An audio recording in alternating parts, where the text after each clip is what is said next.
Hey Ramblers, welcome to the 2026 Star Wars Podcast Day episode. Surprisingly, I've learned a lot since starting a podcast about Star Wars, and I figured I'd share some of those lessons with you today on the 27th anniversary of the very first Star Wars podcast. So go ahead, get yourself a Photon Fizzle and some spicy chin tuk while you listen to this episode's latest intro. Welcome to the Rambling Star Wars Fan.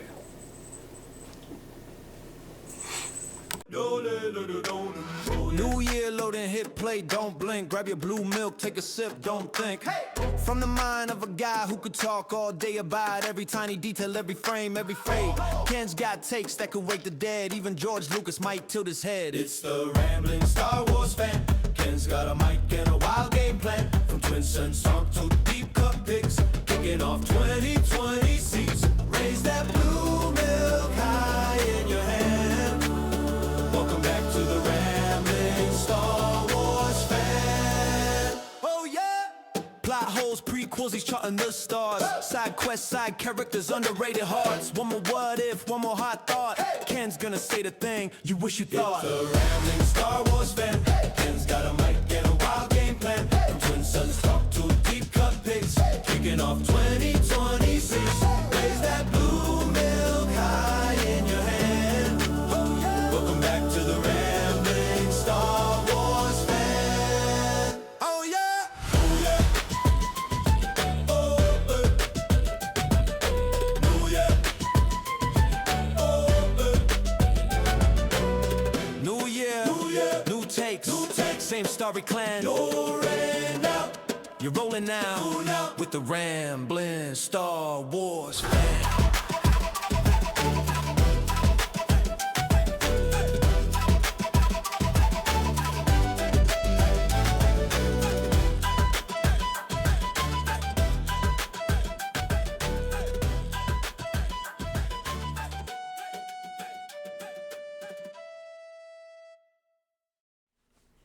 So for me, I think the first lesson may be the wackiest of all, and that there is so much to learn about Star Wars, and that list just keeps getting bigger and bigger and bigger. I mean, we all know that Star Wars zoomed across movie screens for the first time in 1977, and it was bouncing around in George's head for quite a few years before that.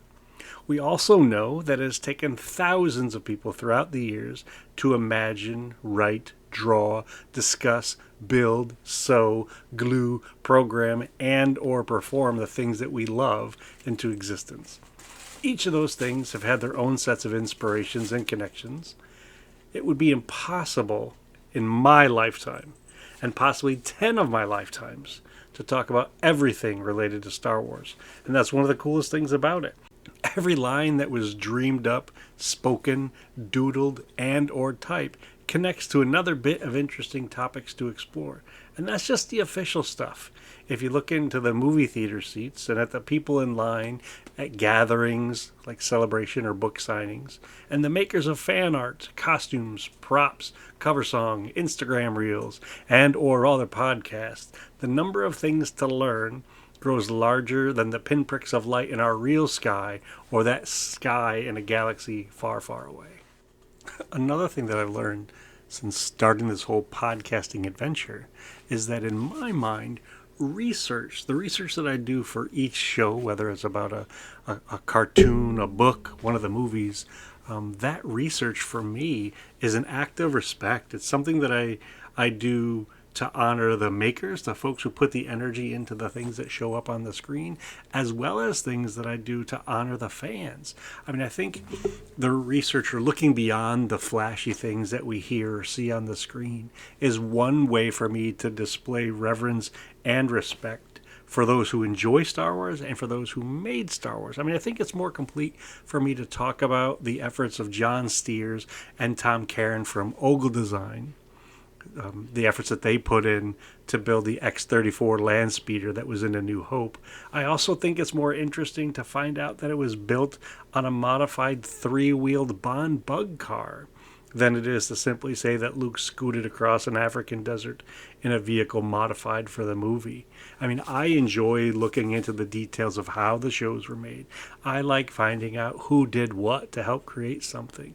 And it's amazing to me that such a large number of things on the screens were made from bits and pieces of other things. Anakin's childhood bedroom on Tatooine had plastic catch toys hanging from the ceiling. Padme's apartment had a bar stool and a shiny globe for decoration. IG-88's head was made of an engine part, and the most civilized weapon in the galaxy was made from a non-functioning vintage camera bit.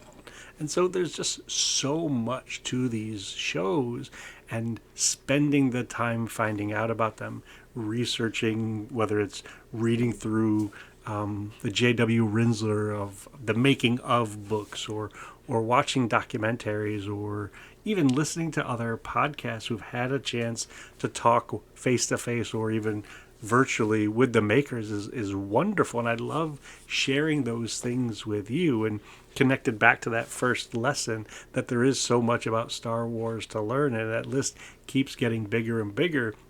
It just means to me that there's more and more opportunities to share respect for the makers and for all of you that are listening. Another lesson I've picked up is that technology is learnable. I mean, I can become better with these things. I mean, when I first started the show, it was just an audio podcast. I used a microphone and a computer. And since 2019, I've acquired different cameras and a few sets of different lights, a handful of microphones, and a few different pieces of editing software. And heck, I've even started to use robots to create new music for the show. And I'm sure that once I get good at using any one piece of software, it'll change and I'll have to learn a new one. And this show is not fancy. It doesn't have a team of writers or social media experts or editors. This is one that's put together by yours truly, and I'm going to keep doing what I can to share these episodes with you. So if it means I have a different background, I have a different background, or if I figure out a better angle to put the camera at, I will, and I'll just continue to learn the craft of podcasting. And I'm hoping that as time progresses, I'm able to do this quicker, so I can get more episodes to all of you, because I think it would be nice to be able to put these things out on a more frequent basis, and one that doesn't take me as darn long to do it, because I'm still behind the scenes trying to figure out how to modify this video to fit into the section that I wanted, or how do I make this audio clip connect properly to what I'm trying to show. And I'm just so glad to know that there's things for me to learn how to do, proving that you can teach an old dog new tricks, and I'm learning new tricks every day. And speaking of, learning new tricks every day, I feel like I'm getting better by doing. I mean, early episodes of the show were training for me, and each episode, now that I'm thinking about it, now that I'm talking about it out loud, each episode is like a little training mission. I mean, I research these topics, and I create bulleted notes, and I record and then re-record and re-record and re-record, do what I can to splice them together with parts from commercials and music and TV spots, or even clips from the shows themselves. And it would take me what felt like weeks, if not a month or two, to figure out how to cobble these all together into a single episode. And thankfully, I've gotten much better at that. And going forward, I know that there's no magic to this. The only way to get better is to do it more often. The only way to improve either speed or accuracy is to practice. I have to keep making these episodes. I have to keep making these things if I expect to get better at it. And so little by little by little means that I'll get better. I may not ever be perfect. I may not have a polished show like some of the other shows that are out there, but this show will be better than the last show, and the next show will be better than this show, because I just keep getting better. And that lesson was a tough one for me to learn, because at first I wanted to be good. I wanted magic to happen. I wanted the sound to be right, and I wanted the video to be right, and I wanted the lighting to be right. And unfortunately, it didn't work that way. And I've had to come to terms with the fact that this is a one-man show, and it's going to take some effort on my part. It's going to take some time on my part to improve. And I just, like I said a few moments ago, I will get better the more I do. And in order for me to get better, I have to do more. So I appreciate all of your patience and the support and encouragement that has come in since I started this show. So I know that there are folks listening. I know that there are folks paying attention to this stuff and giving me suggestions, giving me feedback on how to improve, whether it's learning this new bit of software or attempting this other technique. So I nod my head or I tip my hat, as they say, in appreciation to all those folks who've A, paid attention to my show, and B, who've given me some wonderful words of wisdom and advice to help make it even better. And like I said, I get better each episode. So that's been a very fun lesson to learn. I've also picked up along the way that not every episode that I put out there has to please everyone. Not every episode that I put out there has to be a quote-unquote good episode. I mean, if you've listened to other episodes of the show or other podcasts that I've been a guest of, then you probably know two things about me. One, I can go on and on and on about a lot of random things related to Star Wars. And two, I like the vast majority of it. I mean, 99.9999998% of it. And yep, that includes the holiday special, the Ewoks cartoons, Jackson, Luke, and you get bonus points if you know the clones that I'm talking about, Jar Jar Binks, The Last Jedi, and much, much more. And I get it that there are folks out there that don't like the same things that I do. That's fine. I understand it, and I'm okay with it. And I'll respectfully learn about the opinions of others without coercing them into changing their opinions to match mine. And I'm also going to be open to the possibility of changing my opinion based on new information. For instance, I used to like Jedi Master Mace Windu, and my opinion of him has changed over time as I've read more books and have learned some of the things that he was involved in. And not everybody has to like everything, and that's cool. That's okay. I just hope that we continue to be open to the opinions of others, to be open to the ideas of others, to be open to what is out there versus what we think should be out there. And it's not always an easy lesson to learn, but over time with me doing my show, I've learned that it's okay that my show is not liked by everyone. It's okay that not every episode is a fan favorite, and I'm just going to continue to strive to put more things out there, not necessarily put more things out there to be liked, but just put more things out there to be shared, to give folks the opportunity to hear the opinions of others, to hear the ideas of others, and like I was talking about a little bit ago, to hear about all of the things or as many things as possible that went into these shows, to know that they're not just slapped together with bubble tape or bubble gum and bubble tape and duct tape and wishes, but a lot of time, effort, and energy went into them. And I think it's exciting to learn about those things. It's interesting to hear it all came together, and to know that those things, whether we're talking about a simple vehicle that flew across one scene or a character who showed up in a background somewhere, those things mattered to the makers and to the fans who viewed it.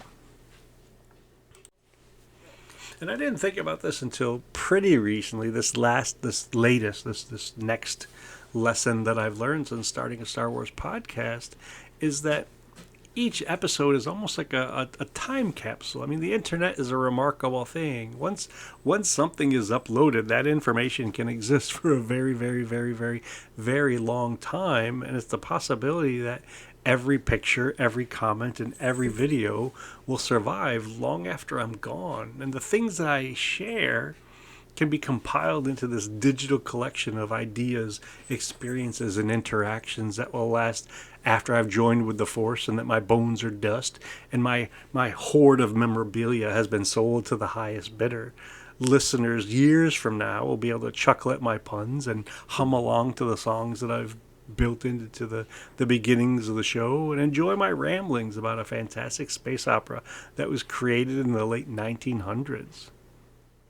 Podcasting has also given me opportunities I never thought I'd have and never even really knew I would want to be a part of. I mean, putting this show together has led me to events I don't think would have happened any other way. My friendships with Mike Hinton and Todd Lake have grown and strengthened thanks to this medium. I mean, we don't live in the same neighborhoods or watch movies all the time in the same theater, but we get together quite frequently. I mean, pretty much every week. Mike and I are flying around the galaxy in the inflatable Falcon talking about this or that related to Star Wars. And I've been to conventions with Todd dressed as a Mando Merc, and thanks to Mike, I've been on a convention panel and have been part of a fan film behind the scenes crew, all thanks to podcasting and the friendships that I've built with these gentlemen. And this little show and the desire to see how it grows has motivated me to stretch past my comfort zone and to be a guest on other shows that I don't know. I mean, a few of them, like Bantha Milk Podcast, which is also participating in Star Wars Podcast Day this year, is an example of that. You know, I don't know if I would have just reached out to or responded to a request for guests on a podcast. And now that I've created as many as I have and have been involved in as many as I have, I'm willing to do that more often. I'm looking for additional opportunities to do that, and I'm hoping as a result of this year's Star Wars Podcast Day that either I will invite other folks to come on this show and be a guest here, or folks hear this episode and say, hey, you know, we'd really like to have that Ken guy come on and hear what his thoughts are on the Mandalorian and Grogu, or the history of the Sith, or the magic that's in a holocron or something along those lines. So I'm hopeful that, yes, podcasting has given me opportunities I haven't imagined yet. I'm also hopeful that it will give me many more opportunities. And some of the lessons that I've mentioned so far are lessons that have encouraged me to grow. Either it's to learn more about Star Wars, or to learn more about the makers, or to learn more about the process that is movie making, or even how to learn a new piece of software. And at the same time, I mean, how much can I really say about a TV special that came out in 1978? And the answer is, you'd be surprised. Another lesson that has come from starting a Star Wars podcast is a solidifying of my belief in respect and fun. I mean, I could jump on the popular bandwagon and tear other people down for their opinions, or say disparaging things about their efforts, but instead I'm going to continue to display appreciation for the Star Wars material that we've been given, even if I don't like it, even if I don't understand all the choices behind it. I mean, I'm not going to hurl insults because they choose to sell another version of a Stormtrooper, even though we still do not have a Kitster Benet action figure. I'm going to keep reading and talking about the books that are classified as legends, even though they're not canon and they may not show up on a screen anytime soon. I'm going to keep encouraging folks to look for nostalgic nuggets, whether it's on the pages of a Star Wars novel or on the screens of an animated show. So respect and fun and respect are going to continue to be my guiding stars of this show as I build more episodes and either be a guest on other shows or invite guests to it. So fun and respect will be those centerpieces for me. Podcasting has also taught me that there are lots of ways to be creative, lots of ways for me to be creative. I may never get picked to build armor for an episode of The Mandalorian. However, I can get inspiration from a cartoon that was released 40 years ago to build for Halloween this year. I may not be chosen to write a story for the Phantom Menace's Certain Point of View book.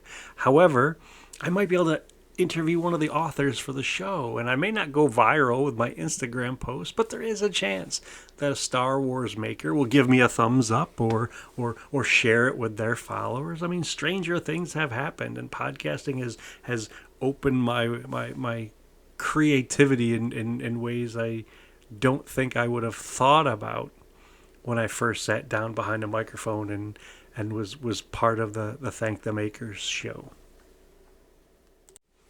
Which brings me, for this episode, brings me to the final lesson that I'm going to talk about. And I think it's the biggest lesson for me, in that there's so very much about Star Wars to be curious about, and there's so many things that I would like to do related to. I mean, I've barely scratched the surface of themes and inspirations and characters and creatures and vehicles and makers that can be topics for the show. I mean, as I said a little while ago, I'd like to invite more podcasters to the show. I'd like to talk with the people who made the toys and program the video games and who write the books and build the puppets and the Muppets. And I'd want more episodes about the animated Clone Wars and Revenge of the Sith novelization and recipes in the Padawan cookbook. So the biggest lesson, I'm ending this episode on this lesson, is that there's a lot more that I see happening with this show. I will do some rewatch episodes for all of you, because I noticed that rewatch episodes are a really popular thing. So I'm going to give that a shot, and I'm going to go past that comfort zone of hoping folks reach out to me, and I'm going to reach out to them first and see if either they'll have me on their show, or if they'd be willing to come on to the show, or maybe a combination of both. And I think Star Wars Podcast Day is a great day to say thank you for listening to the show, and also encouraging you to listen to other ones as well. I mean, click like on their pages, subscribe to their channels, comment on their content so that they know it's being seen. And on behalf of Daniel, the coordinator of Star Wars Podcast Day, and all the makers out there, remember what Obi-Wan Kenobi once said: we will each be challenged. Our trust, our faith, our friendships, but we must persevere, and in time, a new hope will emerge. May the Force be with you, always. Hit the outro. New year, loading, hit play, don't blink. Grab your blue milk, take a sip, don't think. From the mind of a guy who could talk all day about every tiny detail, every frame, every fade. Ken's got takes that could wake the dead. Even George Lucas might tilt his head. It's the rambling Star Wars fan. Ken's got a mic and a wild game plan. From Twin Suns talk to deep cut picks, kicking off 2020 season.